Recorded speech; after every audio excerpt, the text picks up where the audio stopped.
Diana was a very beautiful young girl from an average African home. She wasn't just beautiful. Her beauty had a graceful elegance that turned heads in every room she entered.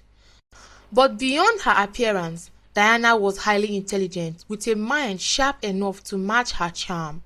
She had a unique soft spot for trendy and flashy things, whether it was fashion, beauty, or lifestyle. Diana was always ahead of the curve. If a new design or product was about to go viral, chances were she had already discovered it. Be it clothes, shoes, bags, or even something as simple as a nail design. Diana knew what was hot before it hit the mainstream. Her love for aesthetics and all things luxurious led her to create a social media presence where she could share her finds. She began filming unboxing videos and showcasing trendy products. Within a year, her platform exploded. Her Instagram soared to over 600,000 followers, an impressive feat, especially in such a short time. Her TikTok quickly crossed the million mark, and her YouTube and Facebook followed suit. Her bubbly personality combined with her sense of style and charisma drew people in like moth to a flame. When the Stanley Cup trend went viral, Diana was one of the first 100 people worldwide to get her hands on it. She treated that cup like a precious jewel. She carried it with her to Pilates class, brunch dates, and even business meetings. She walked into a room with it in hand, elegantly sipping from the straw, her eyes scanning the room as she watched people still glance at her luxury water bottle. She liked the attention. No, she craved it. That effortless elegance, the poise, confidence, and aura of a woman who knows her worth. It all made Diana magnetic, and it wasn't long before the magnetism caught the attention of someone significant. It was at a high-profile business party, one she had attended only because her close friends insisted she come along. The crowd was a blend of industry professionals, influencers, and tech moguls. The lights were soft, music was ambient, and conversation buzzed all around. Diana walked in with her usual confident stride, dressed in a sleek cream-toned satin dress that shimmered under the light. Her presence commanded attention without even trying. That's when Kingsley saw her. He was the manager of a prominent tech company, calm, composed, and intensely observant. From the moment she walked in, his eyes followed her. It wasn't just her beauty that struck him. It was the way she carried herself, like she belonged everywhere she went. Their connection was instant. They ended up in the same conversation circle, and it wasn't long before they broke off into their own world, laughing and talking like old friends. After the party, Kingsley called her. Their first date happened a few nights later, and from that point on, everything folded beautifully. Kingsley took Diana to different places, indulging her love for fine experiences. He enjoyed the way people looked at her when they walked in together. It made him feel proud, like he had something special. The kind of woman that left an impression everywhere she went.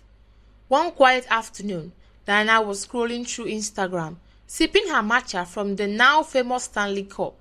Her feed was filled with fashion reels and makeup reviews until she stumbled on something that instantly made every hair on her body stand.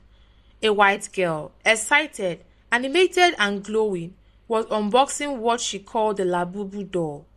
Diana's heart raced. What is this, she thought, as she leaned in closer. Her instinct kicked in. This could be the next big trend. She immediately went down the rabbit hole, video after video, post after post, digging for more information. The Labubu doll has started to take over the internet. She watched footage of people standing in the line for hours just to get their hands on one. It was cute, rare, quirky, exactly the kind of thing that could go viral. And in that moment, Diana knew she had to be the first person in Nigeria to get it. It would be a huge leap for her content. The engagement, the reach, the uniqueness, it would be worth it. She quickly went on to the brand's official website. There it was, $500. Her eyes widened. This wasn't small money, especially considering the situation she was in. Her chest tightened. She and Kingsley had been planning their wedding for months now. He had proposed a few months back, after 5 years of being together. Everything was already on a tight budget. That $500 she had, it was part of the wedding funds Kingsley had entrusted her with. She sat back agitated. Her mind swirled. It's just $1, but $500? Will he understand? What if I'm the only influencer in the country with it? Her breathing quickened slightly. She stared at her phone screen for a long moment before slowly reaching for it. She dialed Kingsley. He picked up after the first ring. "Hey babe," he said warmly. "Hey love," she began, her voice soft, carefully laced with a tone that felt calm but persuasive. There was a pause. "Can I ask you something?" she asked, chewing on her bottom lip. "Of course, what's going on?" he replied, a bit concerned by her tone. "I need $500. It's something urgent. Please," she said slowly. There was silence on the line. Then came his reply. $500? For what exactly? Diana didn't want to tell him. Deep inside, she knew Kingsley would never understand. He was far too practical, too grounded. He would talk her out of it. He always did. So she crafted a different story. "I have been thinking about our wedding. I think we should consider changing the venue. I found one that's much bigger, more elegant. It will allow us to invite more people. Don't you think it's a good idea?" There was another pause. Kingsley's voice came through calm but firm. "We already have a budget, baby. Going past our budget isn't good for our future. You know how this economy is these days. Sometimes it's not about how much money you have, but what you use it for. We will just make do with the venue we already have." At that moment, Diana's expression twisted into frustration. Her eyes narrowed and her voice sharpened. "Just give me the money," she snapped. "I know you have it. Just give it to me." Kingsley sighed. "Diana, I really don't want to argue with you. I said we will make do with the venue we have." "Why the sudden change?" "You saw the venue and you loved it," he continued, trying to reason with her. "You were the one who insisted we pay the deposit, and now you're telling me you have changed your mind?" His voice rose slightly, frustration seeping in. "Do you know I have already deposited $700K, and out of that, $500K is non-refundable. You have to stop this childish act right now." Diana's voice wavered, and tears welled up in her eyes. Not from sorrow, but from the pressure she felt building within her. "I know you don't love me," she whispered, letting a few fake tears roll down her cheek for good measure. Kingsley felt silent for a moment. When he spoke again, his voice was softer, more understanding. "Giving you $500 isn't the issue. If you had told me what you needed it for, I probably would have just given it to you. I just made a big investment, most of my savings in crypto. I needed to know why it was so urgent so I could figure out how to make it work. That's all." "Never mind," Diana said flatly, her voice cold. She ended the call without another word. She sat back in silence, her heart pounding. She was running out of time. The Labubu door was getting scarcer by the day. Every moment she hesitated, someone else might post about it first. Her name had to be first in Nigeria attached to it. She had already spent her recent earnings from social media on her new outfit, shoots and gear. That was Diana. She earned and spent it in equal measure. She believed the money would always flow, that the next trend would always come. It was a rhythm she had danced to for years. Desperate, she started calling family members for help. One after the other, she heard the same thing. "I don't have. It's tight this month. Take this small token." Some cents little amount, barely enough to scratch the surface of what she needed. Still, she clung to hope. Her body began to itch with anxiety, and a restless energy took over. She picked up her car keys and slipped into her car, her breath shallow. She had no destination in mind, She just needed to move. As she drove down a road lined with tall grasses and thick trees, her eyes caught something strange on the side of the path. A bus, shiny and clean, sitting untouched almost like it was waiting for her. Weird. She slowed down and pulled over, looking around cautiously. Cars zoomed past her without a single driver noticing. Curiosity overwhelmed her. She stepped out of her car and approached it. The bus shimmered slightly in the evening light. She picked it up and without a second thought, tossed it in the back seat and continued her drive, this time heading towards a club. The music was loud, the lights dizzying. She danced, drank, and let herself go, sinking into the chaos of the night. By the time she staggered out of the club, she was tipsy, her mind foggy. But stubborn as always, she insisted on driving herself home. It was on that lonely stretch of road that she came face to face with near death. A massive timber truck swerved into her lane, charging directly at her. In that split second, something inside her jolted. It was like her spirit was yanked back into her body. The alcohol-induced fog cleared instantly. Her reflexes kicked in. She swerved barely. Only an inch stood between her and tragedy. Her hands trembled on the wheel. Her heart pounded like war drums in her chest. Was I asleep? Did that truck driver not see me? Or was this planned? She asked herself. She reached for a bottle of water and gulped it down in desperation. As the cool liquid slid down her throat, she whispered, I need to give a testimony next Sunday at church. The rest of the drive was silent. The road was now empty and haunting. When she got home, she collapsed onto her bed and fell into a deep sleep. But that was the only beginning. Weird dreams haunted her. Dreams that felt like memories, dark, confusing. She would wake up drenched in sweat, her chest rising and falling rapidly, as though she had been running in her sleep. The next morning, sunlight spilled through her curtains, her head throbbed slightly and she reached for her phone, only to remember she had left it in the car. She stepped outside and opened the car door. There it was, the box. She had completely forgotten about it. She picked it up, brought it inside and placed it carefully on her small table. The box felt heavier than it did the night before. Her fingers trembled as she opened it. Immediately, a strong foul smell escaped from within, causing her to cough uncontrollably.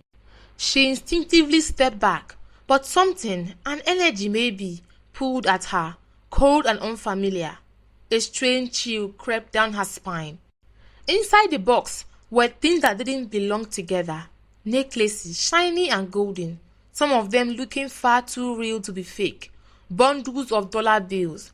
A long, bone-straight human hair wig that gleamed with untouched beauty. But what caught her eye was a smaller box sitting at the corner, the labubu door. A smile instantly lit up her face. Her heart fluttered with excitement. Despite the unsettling energy in the room, her obsession took over. She quickly prepared her phone and set up her ring light to catch the moment if there was indeed a labubu in the container.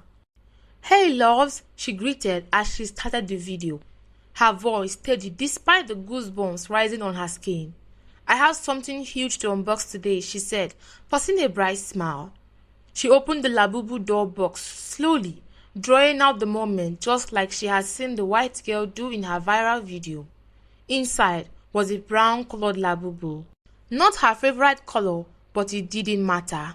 She squirreled excitedly and showed it off to her camera.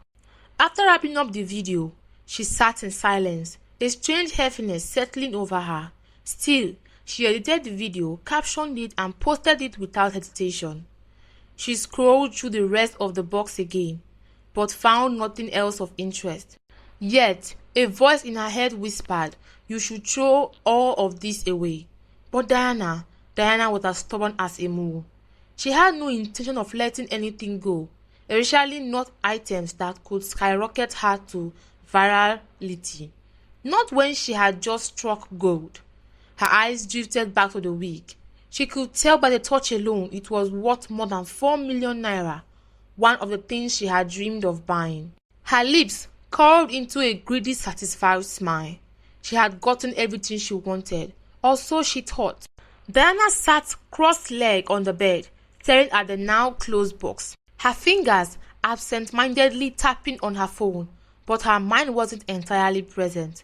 A question burned at the back of her mind, one she could no longer ignore. How did that box even get to the side of the road? She tried to reason with herself. Maybe a traveler had forgotten it. Maybe someone had it fall off the back of a car. Or maybe God was just being kind to her. Yes, that explanation sounded better. A blessing, she whispered to herself. A smile creeping across her lips. God knew I needed that labubu. And indeed, it felt like divine timing. The moment she posted the video, it exploded. Within minutes, her notification blew up.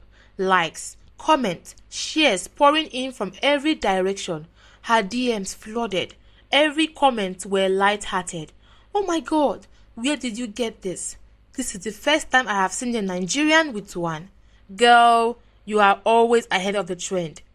Others weren't so kind.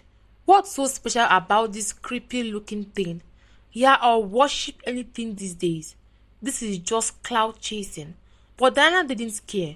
She wasn't interested in the hate. All that mattered was the numbers, and they were rising fast. Her follower count soared. Her video was shared on big Nigerian blogs. Even some fashion pages reposted her clips. Everything felt back to back. She even returned to preparing her wedding with Kingsley, which was just a few weeks away. One morning, they received an unexpected call. The event planner and caterer both informed them that they were no longer interested in working with them. No apology, no proper explanation, just a flat refund. Diana was confused. Kingsley was livid. What did you mean they pulled out? Diana asked him over the phone, pacing in her living room. They refunded everything, Kingsley said with a sigh. They just said they are not going forward. No reason, no warning. What kind of unprofessional behavior is this? Diana frowned. We will find others, she muttered, trying to stay calm. But an uneasy feeling began to creep into her chest. Things spiraled even further. At Kingsley's workplace, things began to fall apart. Important files mysteriously went missing. Projects he had completed suddenly vanished from the system. Deadlines were missed, and the pressure from upper management grew heavy. Then came the final blow. He lost a major deal that could have earned the company millions. And then came the near-death experience. Every time he drove to work, something strange happened. A truck swerved too close, a brake that hadn't responded for a moment, a cyclist nearly crashing into his windshield. Every morning became a battle for survival. And it happened non-stop. Everything was happening too fast, too terrifying. The next day, the owner of the wedding hall called. They were refunding him in full. And they said the same thing the planners had said. We are no longer interested. It was as if the entire universe had turned against them. Kingsley was driving when the call came through. His mind was racing, emotions tangled, thoughts clouded. He didn't see the car swerving into his lane until it was too late. The crash was loud, violent, glass shattered, metal crumpled, and then silence. He woke up in the hospital hours later, his head bandaged, an IV in his arm, his ribs hot, and he could barely move his legs, but he was alive. A few hours later, his mother burst into the hospital room, tears streaming down her cheek like waterfalls. My son, Jesus, what happened to you? How did it happen? He blinked slowly, still dazed. I don't even know, Mama. He recounted everything, how the wedding vendors pulled out, the missing files, the missed deadlines, the string of near-death encounters. His voice trembled as he spoke. His mother held his hands tightly, her brows furrowed in deep concern. Thank God for saving your life, my son, she said gently, brushing his hair. But I think this is not ordinary. I will call our pastor to come and pray for you. No, Mama, he said weakly. It's nothing. I just think it's stress. Maybe all of this is just coincidence. She frowned. No, my son. Things like this don't happen every day. Even the most careless person won't experience all this in one breath. No, this is spiritual. Later in the day, Diana came to the hospital. She entered quietly, her makeup light, her expression unreadable. She kissed Kingsley's forehead and held his hands gently. Mama, don't worry, everything will be fine, she said softly. The three of them sat together and began making new plans, finding a new hall, a new event planner, and figuring out what to do next. A few hours later, the pastor arrived, a tall older man with kind eyes. He wore a simple white suit and held his Bible close to his chest. They sang, clapped softly, and prayed. Then he turned. His eyes locked on Diana. The room grew quiet, cold. You, he said, his voice deep and firm. You are carrying a vessel of darkness. It's all around you. It follows you. Let it go and everything around you will be bright again. Diana's eyes widened in disbelief. What are you talking about? I am clean. I am not evil, she said defensively. Kingsley quickly stepped in. Pastor, please. She's not like that. I have known Diana for years. She's not into any of these things. She's a good woman. The pastor didn't budge. He looked at them both. I know what I am seeing. It is a gift. And I say it again. You must do away with it. Whatever it is not meant for you. He turned to Kingsley. If you join hands with her, you will be doomed. With that, he closed his Bible and left the room, his footsteps echoing behind him. The air in the room felt colder than before. I haven't received any gift in a long time, Diana muttered under her breath, confused. So what is he talking about? Kingsley looked at her, torn between logic and fear. I have been with Diana for years, he thought. Life has always been good, so why this sudden turn?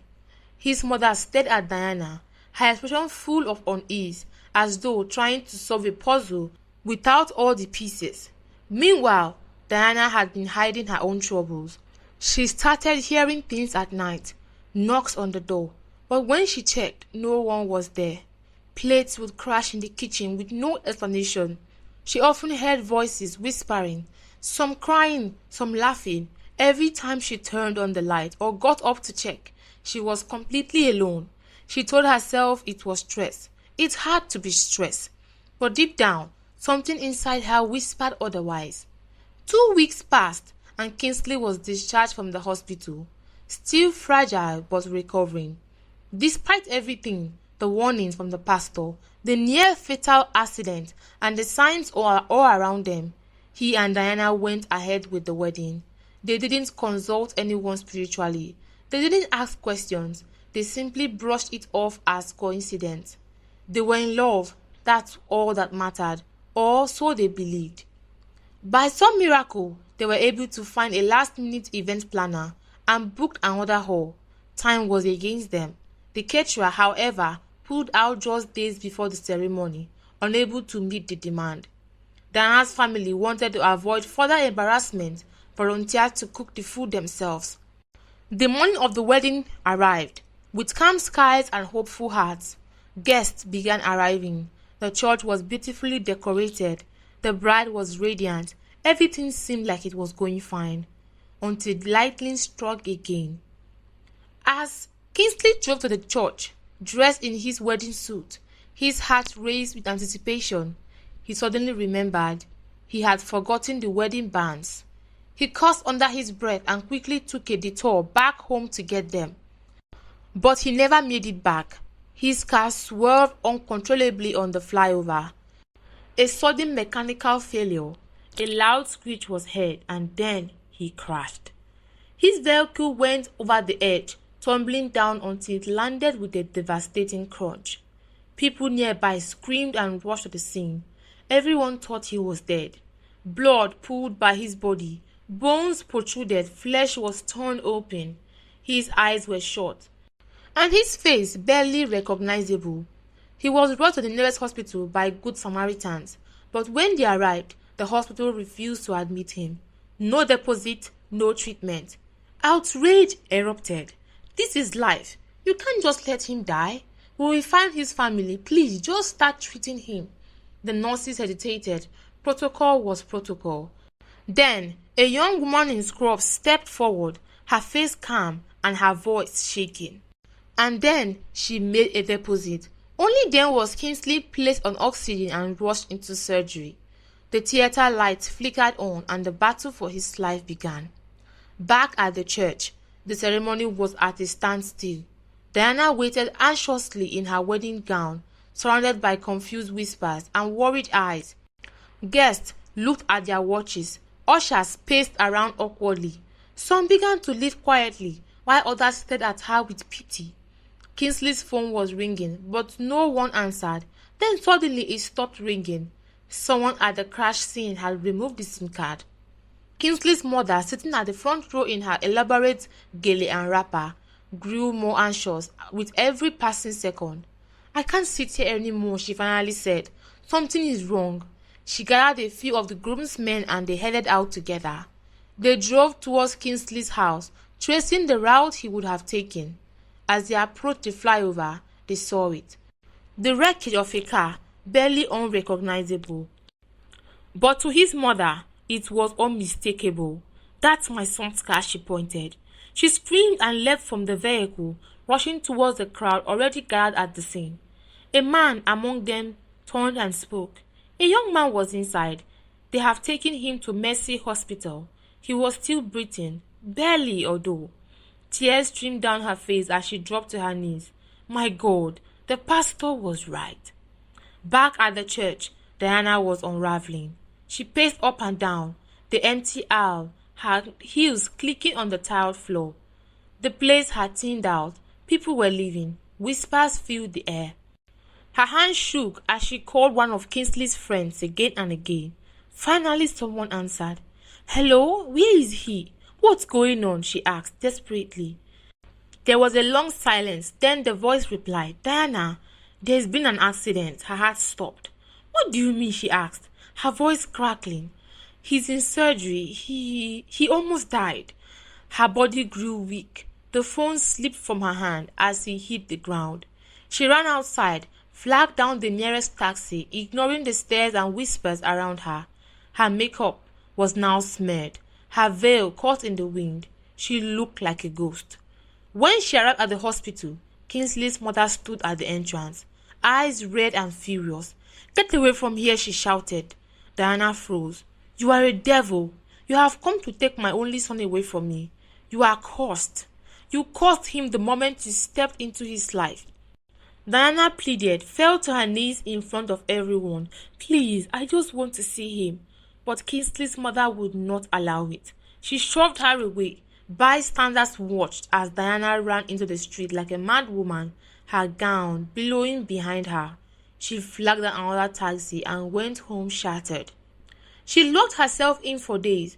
Calls poured in, friends, family, her bridesmaid, but she answered none. Her best friend and chief bridesmaid, who had returned from Ghana just for the wedding, was heartbroken and furious as well. Days passed. Finally, Diana allowed her mother in. The moment her mother stepped into the house, she felt it. A cold, unnatural chill swept over her skin. Her body tensed. "Diana, what's going on in here?" Without waiting, she called the pastor. When he arrived, he walked slowly through the apartment, holding his Bible close and whispering in tongues. He sprinkled holy water and oil on the corners of the room as he prayed. Diana sat on the couch, numb. Then a laugh erupted, a loud, airy, hollow laugh that chilled them all to the bone. Everyone froze. "Where is that coming from?" her mother whispered. Diana jumped from the couch and ran to her room, looking around. Nothing. Then a voice, deep, cold and bitter, echoed through the apartment. "I will destroy every happiness. That is my vow. I will kill if I have to. I will drive you mad and make you crawl before me." Then another laugh. "He killed me, but he could not kill my spirit." The pastor stopped, eyes glowing with fear and focus. He pointed towards the corner of the room. "Open your bag." That one, he pointed. Diana hesitated. "Open it now," he repeated. Her hands trembled as she did. The sound grew louder. He turned to her with urgency. Bring it. If there was anything with the doll, you must bring it now and we must burn it all. She returned moments later with the Labubu doll box, the necklaces, the fake dollar bill. But when she reached for the 4 million naira wig, she paused.